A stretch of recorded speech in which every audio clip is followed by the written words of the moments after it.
ஆதவர்ஜுனா இன்னைக்கு எல்லா திசைகளிலும் பணத்தை அள்ளி கொட்டுகிறார். எங்களுடைய வளர்ச்சியை அதிகம் காட்டுங்கள்னு சொல்லி ஒரு குறிப்பிட்ட தொலைக்காட்சிக்கு 20 கோடி ரூபாய் கொடுத்திருக்கிறார். நான் வலதும் இல்லை, இடதும் இல்லை, மையமும் இல்லை அப்படின்னு சொன்னா அவரு இன்னொரு பதில சொல்றாரு. யாருமே யோசிக்காத அல்லது விஜயே யோசிக்காத ஒண்ணு நான் சொல்றேன். அவரு நான் அந்தரத்தில் இருக்கிறேன்னு சொல்றேன். ராகுல் கன்வால் ஒரு ஸ்கிரிப்டோட போறாரு. போய் விஜய்க்கு தரிசனம் கிடைச்சிச்சு.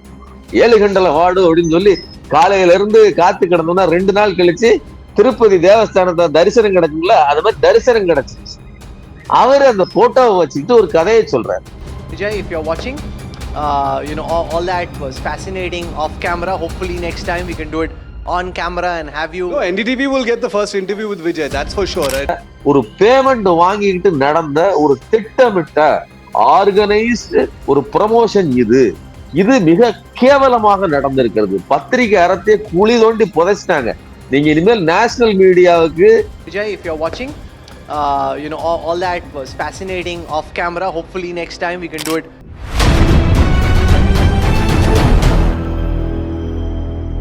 அறக்கழகம் பார்வையாளர் வணக்கம். இன்று நாம் சந்திக்கிற அரசியல் விமர்சகர் ஊடகவியலாளர் திரு சுமன் கவி அவர்கள். வணக்கம். வணக்கம். அநேகமாக வரலாற்றிலேயே ஒரு செய்தியாக இருக்கும் என்று நினைக்கிறேன். காரணம், ஒரு நடிகர் அரசியல் தலைவர் விஜயை பேட்டி எடுத்து விட்டு அந்த பேட்டி எடுத்த நபரை எல்லா ஊடகங்களும் பேட்டி எடுத்துக் கொண்டிருக்கிறது. எனக்கு ஒன்றிலும் புரியவில்லை. பிரதமர் மோடி கூட அதிர்ஷ்டவசமாக வெளிநாடு போகும்போது பிரதமரை சந்தித்து விட்டார். ஆனால் இங்குள்ள முதல்வர் சந்திக்கிறார்கள். உச்சபட்ச நடிகர் ரஜினிகாந்த் கூட சந்திச்சுக்கிறார். ஆனா இவர் அரசியல் வந்து விட்ட பிறகு கூட ஒரு பேட்டி கூட இந்த நொடி முதல் வெளிவரவில்லை. பேட்டி எடுத்தவரே பேட்டி எடுக்க வேண்டிய நிலைமையை ஒரு ஊடகவியலாளராக நீங்க எப்படி பாக்குறீங்க? இது ஒரு வரலாற்று துயரம். தமிழ் மக்கள் இவ்வளவு இழி நிலையில் இருக்கிறார்களா? நான் தமிழ் மக்களை மட்டும் சொல்லல, ஒட்டுமொத்த இந்தியாவிலும் இருக்கக்கூடிய மக்கள் இவ்வளவு ஒரு கீழ்த்தரமான அரசியலை சந்திக்க வேண்டிய ஒரு துர்பாக்கிய நிலைமையில் நாம் இருக்கிறோமே அப்படிங்கிறத நினைக்கும் போது உண்மையிலேயே நான் வருத்தப்படுறேன். அதாவது ஜெயலலிதா கூட நீங்க தமிழ் பத்திரிகையாளர் இதுல தந்தி பத்திரிகையில இருந்த ஒரு எடிட்டர் ஒருத்தர் நம்மகிட்ட பேசிட்டு இருக்கும்போது சொல்றாரு. அப்போ அங்க நடந்தது அன்னைக்கு வருவாரு. அப்ப சொல்லுவாரு, நாங்கெல்லாம் காத்துக்கிட்டு இருப்போம் ஜெயலலிதா கதவை திறந்து நம்ம பேட்டி கொடுப்பாங்களா அப்படின்ட்டு. குடுகுடுன்னு ஓடுவோம். அவங்க அப்படியே கைத்து அப்படிம்பாங்க, அதோட நின்றுக்கிடுவோம். ஆனா இந்த NDTV, டைம்ஸ் ஆஃப் இந்தியா அந்த மாதிரியான ஊடகங்கள் இருந்ததுன்னா உடனே அப்பதான் கதவை மேக்சிமம் திறக்கும். திறந்த உடனே அப்படி கை காட்டுவாங்க. அந்த லேடி அவங்க இங்கிலீஷ்ல பேசுவாங்க இல்லையா, அவங்க மட்டும் வருவாங்க, இவங்க இங்கிலீஷ்ல பேசுவாங்க அப்படின்னு சொல்லி அதை ஒரு புலகாங்கிதமா, அது ஒரு பெரிய விஷயமா பேசிட்டு இருந்தார்.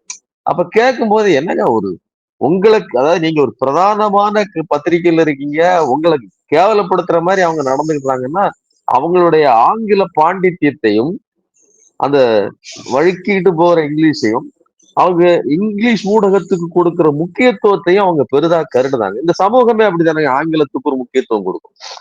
இப்ப அந்த வகையில பார்க்கும்போது தமிழ் ஊடகங்கள் என்னதான் சிறப்பான ஒரு உண்மையான நியூஸே கொடுத்தாலும் கூட அவர்களுக்கு இருக்கிற முக்கியத்துவத்தை விட ஆங்கில ஊடகத்துக்கு ஒரு முக்கியத்துவம், ஒரு நம்பகத்தன்மை, அது மட்டும் இல்லாம ஒரு பேன் இந்தியா முழுவதுமான ஒரு வீச்சு அதுக்கு கிடைக்குது.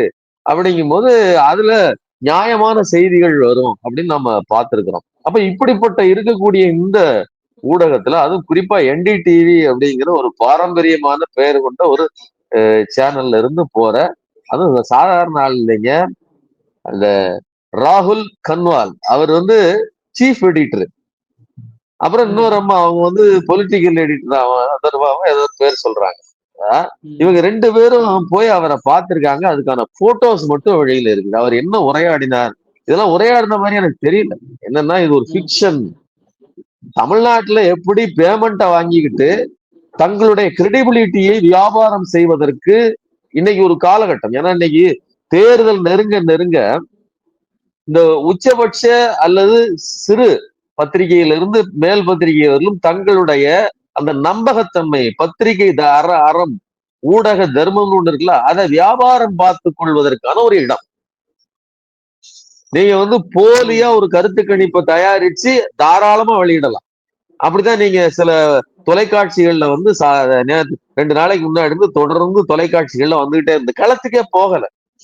இடம்பலம் மாதிரியான கிஷோர் கே சாமியான மாதிரியான புரோக்கர்களின் கருத்துக்களை எல்லாம் அரங்கத்தில் ஏற்றி டிவியில பேசக்கூடிய நிகழ்வுகள் எல்லாம் நம்ம பார்க்கிறோம். அப்போ அது பேமெண்ட். அதுலயும் விஜய் பகுதி, அதாவது திமுகவை நிகராகவோ அல்லது அதிமுகவுக்கு மேலாகவோ மிஞ்சி நிற்கிறார் அப்படிங்கிற செய்தியை அப்படி உள்ள புகுத்துறாங்க. அப்படிப்பட்ட ஒரு பேமெண்ட் வாங்கிக்கிட்டு நடந்த ஒரு திட்டமிட்ட ஆர்கனைஸ்டு ஒரு ப்ரமோஷன் இது மிக கேவலமாக நடந்திருக்கிறது. பத்திரிகை அறத்தையே குழி தோண்டி புதைச்சிட்டாங்க. நீங்க இனிமேல் நேஷனல் மீடியாவுக்கு அதை ஒரு நம்பகத்தன்மையோட அதுக்கு ஒரு மரியாதையே தேவையில்லைன்னு என்னுடைய கருத்து. நீங்க ஊடகத்துறையை ஒரு பக்கம் குறை சொல்வது ஒரு நியாய சொல்லியிருந்தாலும் கூட அவர் இதுவும் பேசியிருக்காங்க, வாசிச்சிருக்காங்க. குறிப்பாக ஜெயலலிதாவை கலைஞரை முன்னுதாக கொண்டு போறோம், கரூர் விஷயத்துல என் மௌனமே அதுக்கான விடை அப்படின்னு சொல்றாரு. இப்படி பல விஷயங்களே அவர் சொன்னதாக சொல்றாரு இல்லையா? அதை எப்படி புரிஞ்சுக்கிறது? இன்னொன்னு, அரசியல் என்பது குறுகிய கால திட்டம் அல்ல, நீண்ட காலம் இருக்கத்தான் வந்திருக்கிறேன், ஒருபோதும் பின்வாங்க மாட்டேன்னு தான் சொல்றாரு இல்லையா? அதெல்லாம் எப்படி புரிஞ்சுக்கிறது? அதாவது விஜயின் வளர்ச்சி என்பது விஜய்ங்கிற தனிநபரினுடைய திறமை, அவருடைய கனவு அதெல்லாம் கிடையாது. S.A. சந்திரசேகர்னு ஒருத்தர் சரியான கஞ்சன், மிகப்பெரிய சுயநலவாதி, பணத்தையோ அதிகாரத்தையோ எப்படியாவது சுரண்டி அள்ளிவிட வேண்டும் என்கிற வெறி பிடித்த ஒரு நபர். இன்னைக்கு அவருடைய பேட்டி பாத்தீங்களா? எவ்வளவு தெனாவட்டா காங்கிரஸ கூப்பிட்டாரு பாத்தீங்களா? உலகத்திலேயே, அதாவது நான் என்னன்னா, செத்து கிடக்கிற காங்கிரஸுக்கு ஜீவன் கொடுக்குறேன், என் மகன் கொடுக்குறான், வேணா வாங்கிக்கோ அப்படிங்கிற தெனாவட்டி எங்க இருந்து வருதுன்னா, அது அவருடைய ஆட்டிடியூட்ல இருக்குது. அந்த அதாவது அது ஒரு வித்யா கர்வம்னு சொல்லுவாங்க. அது வித்தைக்கு உதவும், அது சினிமா துறைக்கு உதவும். அந்த கர்வத்தை நீங்க கூட்டணியில காட்டினீங்கன்னா, எங்களுக்கு போதுமான ஹார்லிக்ஸ் தெம்பு எல்லாமே குடிச்சு நாங்க தெம்பா இருக்கிற, எங்களுக்கு கூடுதல் சக்தி தேவையில்லைன்னு அதாவது பொலிர்னு அடிச்சு துரத்தி விட்டாப்ல. அந்த அந்த கருத்துக்கான எதிர்வினையை செல்வ பெருந்தகை மென்மையாக பட் வலிமையாக பதிவு செய்தார். எதுக்கு சொல்ல வரேன் அப்படின்னா, இந்த பேக் எண்ட்ல இருந்துதான் விஜய்க்கு அந்த மூளைக்குள்ள இவனுக்குள்ள யாரோ டாக்டர்னு ஓதி விட்டுருக்காங்க அப்படின்னு சொல்லி இந்த வசூல் ராஜா MBBSல சொல்லுவாங்க இல்லையா? அதே மாதிரி இவன் மனசுக்குள்ள இவன் ஒரு அரசியல்வாதி அப்படின்னு சொல்லி உங்க அப்பா ஊட்டி ஊட்டி ஊட்டி வளர்க்குற அந்த விஷம் என்ன பண்ணுது, உடம்புக்குள்ள ஏறி தேவையில்லாத நேரத்துல அது வெளிப்படுகாது. நீங்க டைம் டு லீடுன்னு தலைவான்னு போட்டீங்கல்ல, அப்ப வந்திருக்க வேண்டியதானே? நீங்க எவ்வளவு சவடால் விடுறீங்க. 2 தலைவர்கள் இருந்தாங்க, கலைஞர் மற்றும் ஜெயலலிதா. அவர்கள் இருக்கும் போதே நீங்க துணிஞ்சு அரசியலில் களம் கண்டிருக்கலாம். உங்களுக்கு என்ன தெம்பு குறைவு, என்ன திராணி குறைவு? அப்போ இன்னைக்கு அதிமுக தலைமையேற்று கிடக்கிறது, அங்கே வழி இல்லை, அந்த வாக்குகளை அறுவடை செய்யலாம் அப்படிங்கிற ஒரு அந்த வெற்றிடம்னு அவர் சொன்னார் இல்லையா, யாரு, ரஜினிகாந்த். அதை இவர் புடிச்சுக்கிட்டு இவர் வர்றதுக்கு முயற்சி பண்றாரு. வர்றது தப்பு கிடையாது, ரஜினிகாந்த் சொன்னதுதான் கரெக்டான ஒரு விஷயம். நான் எல்லாம் கூட்டி கழிச்சு கணக்கு பார்த்தேங்க, சர்வே எல்லாம் பார்த்தேன், எடுத்து பார்த்தேன். 10-12% எடுத்தாலே பெரிய விஷயம், அதுக்கு மேல வராது. அதை தக்க வைக்கிறதுக்கே அடுத்தடுத்த தேர்தல்கள்ல நம்ம போராடிட்டு கிடக்கணும். அந்த அதுல பேரத்திலேயே வாழ்க்கை ஓடிடும். பணம் இல்ல விஷயம். நீங்க அந்த 12% வச்சுக்கிட்டு கூட்டல் கணித்தல் கணக்கு போட்டு பணம் சம்பாதிக்கலாம். நீங்க பிரேமலதா ஒரு 1.5% வச்சுக்கிட்டு விளையாடுறாங்கல்ல, அப்ப 10% வச்சுட்டு என்ன விளையாட்டு விளையாடலாம்? பணம் சம்பாதிச்சலாம், நிம்மதி போயிடும் அப்படின்னு அவர் தெளிவாக அவர் நிம்மதியை பார்த்தார். ஆனா அதுல ஒரு சுயநலத்தில் ஒரு பொதுநலம் இருந்தது. அத்தனை ரசிகர் படையையும் பாதுகாப்பாக அவர் அவரவர் கட்சிகளில் விட்டு அவர் விலகிட்டார். ஆனா இந்த விஜய் தன்னுடைய அதீத சுயநலத்தின் காரணமாக, தன் அப்பா ஏற்றிய இந்த கனவின் காரணமாக இப்படி தன் வாழ்க்கையையும் சீரழிச்சு. ஏன் சொல்றேன்னா, ஒரு 2 வருஷத்துக்கு முன்னாடி இந்த பொங்கல் இதெல்லாம், அந்த திருவிழா எல்லாம் வந்திருக்கும் போது, கிறிஸ்துமஸ் எல்லாம் வந்திருக்கும் போது அவர் நிம்மதியா இருந்திருப்பார். இந்த பிரச்சனைகள் நெருக்கடிகள் இதெல்லாம் உண்டா? போக்கிரி பொங்கல்னு ஒரு படம் வந்துச்சு, எவ்வளவு சந்தோஷமா அந்த படமும் ஹிட்டு. மன நிறைவு இருக்குங்க. எவ்வளவு பணம் வருதுங்கிறது முக்கியம் இல்ல, அது எந்த அளவுக்கு உங்கள் வாழ்க்கையை வளப்படுத்துகிறது, நிம்மதியை கொடுக்குங்கிறது முக்கியம். இன்னைக்கு ஒரு படத்தை எடுத்து வச்சுட்டு உங்களால ஒண்ணுமே பண்ண முடியலையே. அன்னைக்கு கொடநாடு எஸ்டேட்ல போய் நின்று கை கட்டிட்டு ஆமா நீங்க, அதுக்கப்புறம் திமுக கிட்ட வந்து நின்று பாசிசமாவது பாயாசமாவதுன்னு சொல்லிட்டு, அதாவது திமுக கிட்ட வந்து ஸ்டாலின் அங்கிள் நீங்க. இன்னைக்கு பாசிசம்னா என்னன்னு உங்களுக்கு இன்ச்சு பை இன்ச்சா அளக்க அளக்க உங்களுக்கு வந்து ஊட்டிக்கிட்டு இருக்காங்க அந்த பாடத்தை. நீங்க வந்து CBFC, central board of film certification, அந்த நிறுவனத்தை வைத்து தணிக்கை குழு வைத்து உங்க குதவளையை நசுக்கிறாங்க. அதாவது நசுக்கு எப்படின்னா, நீங்க இந்த பேஸ்ட் கடைசி நேரத்துல தீர்ந்து போச்சுன்னா உடனே போய் வாங்க முடியாது. அதனால இருக்கிறத அப்படி அமைச்சு கழுத்துல இருந்து தள்ளி வைக்க பாத்தீங்களா, இது எல்லாருக்கும் அனுபவம் இருக்கும். அப்படி புதுக்குது பாஜக. ஒரு வார்த்தை மோடி அங்கிள் அப்படி கூட சொல்ல வேண்டாம், என்னை பாஜக ஒடுக்குகிறது சொல்ல வேண்டியதானே. எங்களுக்கு நான் நசுக்குதல் இருக்கு அப்படின்னு சொல்றேன் நீ. நான் வந்து இந்த துயர சம்பவத்தை எதிர்பார்க்கல. எனக்கு அவர்கள் இதெல்லாம் வந்து நான் தான் சொல்றேன், இதெல்லாம் விஜய் சொல்லி இருக்க வாய்ப்பே இல்லை. ராகுல் கன்வால் ஒரு ஸ்கிரிப்டோட போறாரு, போய் விஜய்க்கு தரிசனம் கிடைச்சிச்சு. 7 கண்டல வாடு அப்படின்னு சொல்லி காலையில இருந்து காத்து கிடந்தோம்னா 2 நாள் கழிச்சு திருப்பதி தேவஸ்தானத்தை தரிசனம் கிடைக்கும்ல, அது மாதிரி தரிசனம் கிடைச்சிச்சு. அவரு அந்த போட்டோவை வச்சுக்கிட்டு ஒரு கதையை சொல்றாரு. இதுதான் உலகத்திலேயே கேவலமான ஒரு விஷயம். விஜய் பிரச்சனை நடந்த போது அங்க இருந்த பத்திரிகையாளர்களை சந்திக்கவில்லை, ஓடுறாரு. சரி, இப்ப அதே மாதிரி அங்க பாதிக்கப்பட்ட மக்களை அவர் கட்சிக்காரரும் சந்திக்கல, அவரும் சந்திக்கல, அவங்களும் ஓடிட்டாங்க. பாதிக்கப்பட்ட நபர்களை ரூமு போட்டு அவர்களை அங்கிருந்து எந்த இடத்தில் பாதிக்கப்பட்டார்களோ அவர்கள் வீட்டுல இருந்து அவர்கள் ஊர்ல இருந்து அப்படியே தூக்கி கொண்டாந்து மகாபலிபுரத்துல ஏசி ரூம்ல உட்கார வச்சு அவர்களுக்கு ஆறுதல் சொன்னார். அந்த ஆறுதலும் கூட அவர் சொன்னதா நமக்கு வீடியோ கிடையாது. அவங்க சொன்னாருன்னு சொல்லி எப்படி சொன்னாருன்னு இவங்க அழுறாங்க. இப்ப இதை ஒப்பிட்டு பாருங்க.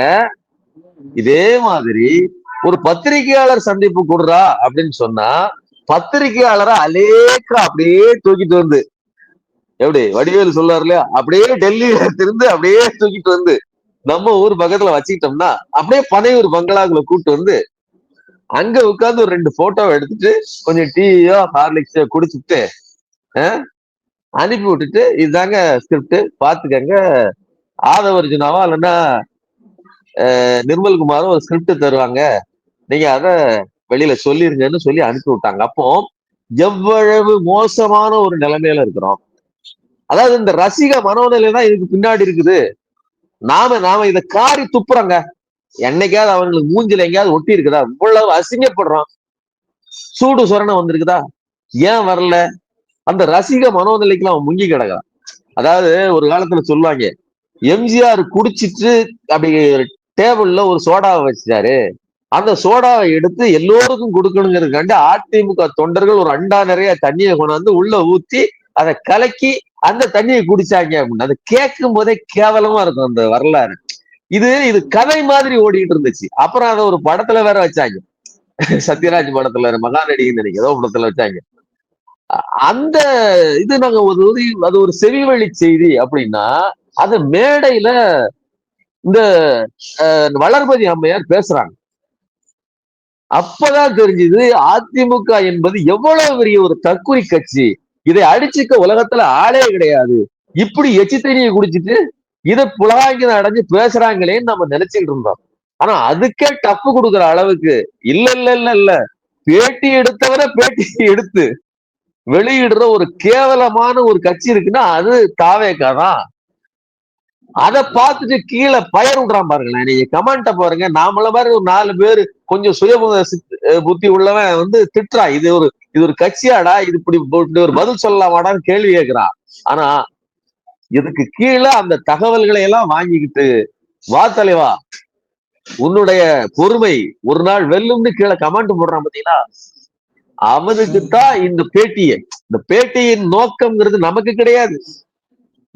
அவங்களே சொல்றாங்களோ 10%, 5%, இந்த மாதிரி ஊருக்கு 4 பைத்தியங்கள் இருக்கும். அந்த பைத்தியங்களுக்கு இன்னும் கிக்கேற்றி விடுறதுக்கான ஒரு தகவல் மட்டும்தான் அப்படிங்கிற என்னுடைய கருத்து. இதுல இன்னொரு விஷயம், ஐடென்டிட்டி சார்ந்து ஒரு கேள்வி கேட்கப்பட்டிருப்பதாக பேட்டி எடுத்தவர் சொல்லுகிறார். என்ன சொல்றாருன்னா, நீங்க இடதா வலதா அல்லது மத்தியமான்னு கேட்கும் பொழுது, நான் இடதும் இல்லை வலதும் இல்லை மத்தியமும் இல்லை, ஆனால் மக்கள் பிரச்சனையை நான் முழுசா அட்ரஸ் பண்றேன்.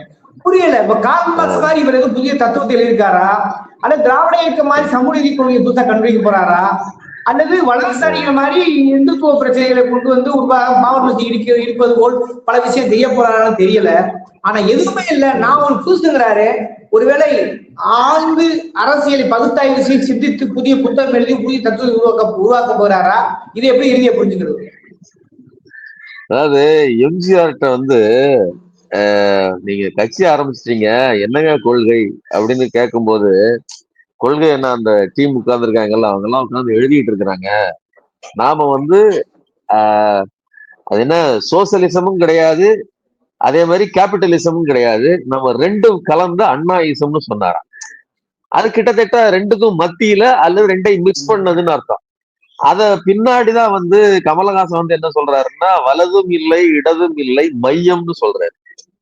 மையம்னு சொன்னா ரெண்டையும், அதாவது சோறும் இல்லை மலமும் இல்லை ரெண்டும்னு அர்த்தம். புரியுதா உங்களுக்கு? இதுதான் ஒண்ணு இது இல்லைன்னா இது, எதையாவது சொல்லுடா அப்படின்னு சொன்னா ரெண்டும். பிரியாணி கிண்ணத்துல கொஞ்சம் இது அப்படிங்கிற மாதிரியான இது தத்துவமா அப்படின்னு கேட்டா அந்த மையம்ங்கிறது தத்துவமே இல்லை. ஆனா விஜய் இது இன்னும் மோசமான ஒரு இடத்துல சொல்றாரு. அவருக்கு வலது இடது பத்தி தெரியவே இல்லை. வலது என்பது, வலதுசாரி சித்தாந்தம் என்பது ஆளுகிற வர்க்கம், ஆளப்படுகிற பெருமக்களை ஒடுக்குகிற சித்தாந்தம் தான் வலதுசாரி சித்தாந்தம். அது எந்த வடிவத்துல இருந்தாலும் சரி, அது இந்துத்துவமா இருக்கலாம், அது கேபிட்டலிசமா இருக்கலாம், என்ன ட்ரம்ப் கட்சியா இருக்கலாம், ஒவ்வொரு ஊர்ல ஒவ்வொரு மாதிரி இருக்கும். அது இனவாதமா இருக்கலாம், பால் தாக்கரே மாதிரி. இப்ப இந்த பக்கம் இடதுசாரி அப்படிங்கிறவங்க பாத்தீங்கன்னா, அவர்கள் மக்கள் அதிகாரம் பெற வேண்டும், மக்கள்ல இருந்து பிரதிநிதிகள் ஆட்சி செய்யணும், கார்பரேட்டினுடைய ஆட்சியா இருக்கக்கூடாது, பணக்காரர்களின் ஆட்சியா இருக்கக்கூடாது. இதுதான் இடது. இப்ப இந்த ரெண்டையும் புரிஞ்சுக்கிட்டவங்க ரெண்டையும் மிக்ஸ் பண்ணா தப்புங்கிறது புரிஞ்சுக்கணும். ஆனா விஜய் சொல்றது, நான் வலதும் இல்லை இடதும் இல்லை மையமும் இல்லை அப்படின்னு சொன்னா, அவரு இன்னொரு பதில சொல்றாரு. யாருமே யோசிக்காத அல்லது விஜயே யோசிக்காத ஒண்ணு நான் சொல்றேன். அவரு நான் அந்தரத்தில் இருக்கிறேன்னு சொல்றேன். ஒண்ணு வலது பக்கம், இன்னொன்னு இடது. அப்படி பார்த்தா இடதுசாரி தத்துவத்தை அதிகமாக தூக்கி பிடித்த பெரியாரையும் அம்பேத்கரையும் தன் கொள்கை ஆசான்றாருல்ல, அப்ப அவங்களும் எப்படி புரிஞ்சுக்க கேள்வி இருக்கா இல்லையா? நான் மறுபடியும் சொல்றேன், அதுதான் சொல்றேங்க. அதாவது ஒரு ஃபியூடல் சொசைட்டில ஒரு என்ன சொல்றதுன்னா, ஒரு கணவன் இறந்த பிறகு போர் செய்து வெற்றி பெற்ற ஒரு அரசனுக்கு நிகரான ஒரு அரசியை தன்னுடைய கொள்கை தலைவர் அல்லது தலைவர் வச்சிருக்காங்க. வேலு நாச்சியார் வாக்குக்காக தான் வச்சிருக்காங்க. வேலு நாச்சியார் என்ன தத்துவத்தை சொன்னார்? ஒரு தத்துவம் கிடையாது. சரி, அஞ்சலை அம்மா என்ன வேலை செய்தார்கள், அவர்களுடைய சித்தாந்தம் என்ன, அவர்கள் எதற்காக பாடுபட்டார்கள், அதை பத்தி அக்கறையே கிடையாது. மொழி விஷயத்துல அண்ணா என்ன பேசினார், அதை பற்றியும் அவர்களுக்கு அக்கறை கிடையாது. நீங்க என்ன சொல்ற, மாநிலத்தில் சுயாட்சி மத்தியில் கூட்டாட்சின்னு சொல்றாரு. நான் இங்க ஸ்திரமான அரசை உருவாக்குவேன், இங்க கூட்டாட்சி கிடையாது, ஆனா எங்களுக்கு அங்க கூட்டாட்சி வேணும், ஏன்னா அப்படி இருந்தா மட்டும்தான் நீ எங்களை ஒடுக்க மாட்ட அப்படின்னு அவர் தெளிவாக வரையறுக்கிறார். நீ அண்ணாவை கொள்கை தலைவர்னு வச்சுக்கிட்டு இங்க, அதாவது மாநிலத்தில் கூட்டாட்சி தருகிறேன், நான் மாநிலத்தில் அரசியல் ஆட்சியத்தில் பங்கு தருகிறேன்னு சொல்ற அப்படின்னா நீ எவ்வளவு பெரிய தற்குறி. அப்போ நீ அண்ணாவை போட்டோவில் வச்சுக்கிட்டு சித்தாந்தத்தில் அண்ணாவை எதிர்க்கிற. நீ அண்ணாவை போட்டோவில் வைக்க வேண்டியதில்லை, அண்ணாவின் பேரை சொல்ல வேண்டியதில்லை. ஆனால் நான் மாநிலத்தில் சுய ஆட்சி மத்தியில் கூட்டாட்சின்னு அந்த செயல்படுத்தி இருந்தாலே போதும், நீ பேசவே வேண்டியதில்லை. அப்ப என்ன சொல்றேன்னா, இது ஒரு ஜிம்மிக்ஸ், இது ஒரு ஏமாற்று வேலை. இந்த ஆளுக்கு இதை பத்தி ஒன்னும் தெரியவும் செய்யாது. இதை பத்தி எல்லாம் ஏதாவது தெரியுமா? கூட்டாட்சினா என்ன, சுயாட்சினா என்ன, அதிகாரத்தில் பங்குனா என்ன, அப்படி பங்கு கொடுத்தா அந்த கட்சிகள் என்னென்ன வேலை செய்யும், நீங்க அரசியல் செய்ய முடியுமா அல்லது உங்களுக்குள்ள சண்டை போடுவீங்களா? அதாவது நல்லதோ கெட்டதோ ஒரு பெரும்பான்மை அரசாங்கம் இருந்துச்சுன்னா அது வலுவாக வேலை செய்யும். அது டிசிஷன் தப்பா இருந்துச்சுன்னா அது பாஜக மாதிரி வேலை செய்யும், டிசிஷன் சரியாக இருந்துச்சுன்னா அது திமுக மாதிரி வேலை செய்யும். அப்போ ஒண்ணு பாஜகவின் ஆரிய மாடல், அல்லது சனாதன மாடல், அல்லது குஜராத் மாடல். இன்னொன்னு திராவிட மாடல், ஸ்டாலின் மாடல், தமிழ்நாட்டு மாடல். இப்ப இப்படிதான் இருக்க முடியும். அப்ப அதுக்கு ரெண்டுக்குமே அப்சல்யூட் அதிகாரம் வேணும். அப்சல்யூட் அதிகாரம் இருந்தால் மட்டும்தான் சரி. ஆனா ஒன்றியத்துல அது இருக்கக்கூடாது. அது இருந்துச்சுன்னா அது மறுபடியும் சனாதனத்துக்கு பக்கம் தான் போகுங்கிறதுனாலதான் அவரு அண்ணா இதை சொன்னார். அப்ப இதை கூட புரிந்து கொள்ளாத இன்னைக்கு நீங்க வந்து திராவிட மாடல் ஏன் வலுவா சில திட்டங்களை செயல்படுத்த முடியுது, ஏன் ஆளுநர் இவ்வளவு குடைச்சல் கொடுத்தாலும் தொடர்ந்து சண்டையிட முடியுதுன்னு சொன்னா, இங்கோடி கட்சிகள் குடைச்சல் கொடுக்கல, அங்கோடி ஆட்சியில அவன் மேல இருந்து குடைச்சல் கொடுத்துக்கிட்டு இருக்கிறான். ஒரு பக்கமா போயிடும். நீங்க இங்க ஒரு தொங்கு அரசாங்கத்தை வச்சுக்கிட்டு நீங்க ஒவ்வொரு கட்சியோடையும் டீல் பண்ணிட்டு இருந்தீங்கன்னாலே உங்க ஆயுள், அதாவது அழுவீங்க. ஒண்ணும் வேண்டாங்க. கர்நாடகாவின் முன்னாள் முதலமைச்சர் குமாரசாமி என்னங்க பண்ணாரு? அப்போ கர்நாடகாவின் முன்னாள் முதலமைச்சர் குமாரசாமி மேடையில நின்று அழுதாருங்க. எவ்வளவு பெரிய நெருக்கடி. 98ல ஜெயலலிதா பாஜகவுக்கு வாஜ்பாய்க்கு கொடுத்த நெருக்கடி இருக்குத, ஒவ்வொரு நாளும் நரகம் தானே. அப்போ ஒரு தொங்கு அரசாங்கம் என்பது மேல இருந்து ஆட்டு வைக்கிறதுக்கு பாஜகவுக்கு தேவை. அவர்கள் ஆட்சியில் பங்கு, அதிகாரத்தில் பங்குன்னு அவங்க அதிமுகவை உருக்குலைப்பதற்கு, அழிச்சு உடைக்கிறதுக்கு, தமிழ் மக்களை சூறையாடுவதற்கு, அவர்கள் உரிமைகளை பறிப்பதற்கு அவங்க ஒரு திட்டத்தோடு பேசுறாங்க. நீ எதுக்கு அந்த திட்டத்தை பேசுற? இது ஜனநாயகமா? இது எவ்வளவு பெரிய ஏமாற்று வேலை. அப்சல்யூட் பவர் திமுக கையில் இருந்ததனால் தானே கடந்த 5 ஆண்டுகளில் பெண்களுக்கு உதவித்தொகை கொடுக்கப்பட்டு பெண்கள் வளமாக, பெண்கள் வாழ்க்கை முன்னேறி இருக்கிறது. குழந்தைங்க படிக்கிற பிள்ளைகளுக்கு அவங்களுக்கு 1000 ரூபாய் கல்லூரி படிப்புக்கு கொடுக்கப்பட்டது. பிறகு ஆண்களுக்கும், அது தமிழ் புதல்வன்கிற பேர்ல ஆண்களுக்கும், பசங்களுக்கும் கொடுக்கப்பட்டுச்சு, அவர்களுக்கு 1000 ரூபாய். அதுக்கப்புறம் படித்து முன்னேறி வந்தவர்கள் வேலைக்கு செல்வதற்கு, உயர்கல்வி படிப்பதற்கு என்னென்ன உண்டோ எல்லா வேலையும் செய்வதற்கு நான் முதல்வன் திட்டம்னு ஒண்ணு கொடுத்தாங்க. இல்லம் தேடி கல்வி, வீட்டுக்கு தேடி மருத்துவம். 48 மணி நேரத்துல நீங்க வந்து ஆக்சிடென்ட் ஆனீங்கன்னா அந்த 48 மணி நேரம் தான் உங்களுக்கு கோல்டன் ஹவர்ஸ். அதை பாதுகாக்கிறதுக்கு உடனேயே வேலை செய்யக்கூடிய ஒரு மெக்கானிசத்தை எல்லா ஆம்புலன்ஸ்கள்லையும் உடனே தூக்கி கொண்டு போய் உங்களை சரி செய்யக்கூடிய, அதற்காக பணத்தை செலவீடு செய்யுது. எல்லா விதங்கள்லையும் தமிழ்நாட்டை முன்னேற்றுது. எத்தனை கம்பெனிகள் தமிழ்நாட்டுக்கு வந்திருக்குது, இது வரைக்கும் எவ்வளவு முதலீடுகள் வந்திருக்குது. எல்லாவற்றையும் செய்வதற்கு ஒரு ஸ்திரமான அரசு வேண்டும். நீ என்ன சொல்ற? நான் எல்லாருக்கும் பங்கு கொடுத்துட்டு நான் பனையூர்ல போய் படுத்துக்கிடுவேன் அப்படின்னு சொல்றேன்னா, இது ஆட்சி செய்வதற்கு இல்ல ராஜா, தமிழ்நாட்டினுடைய வளர்ச்சியை குழி தோண்டி புதைப்பதற்கு, அது பாஜகவின் திட்டத்திற்கு. அதனால சொல்றேன், இந்த ஆளுக்கு கொள்கையும் கோட்பாடும் கிடையாது. இவர் முழுக்க முழுக்க பிஜேபியின் ஒரு ப்ராக்சி.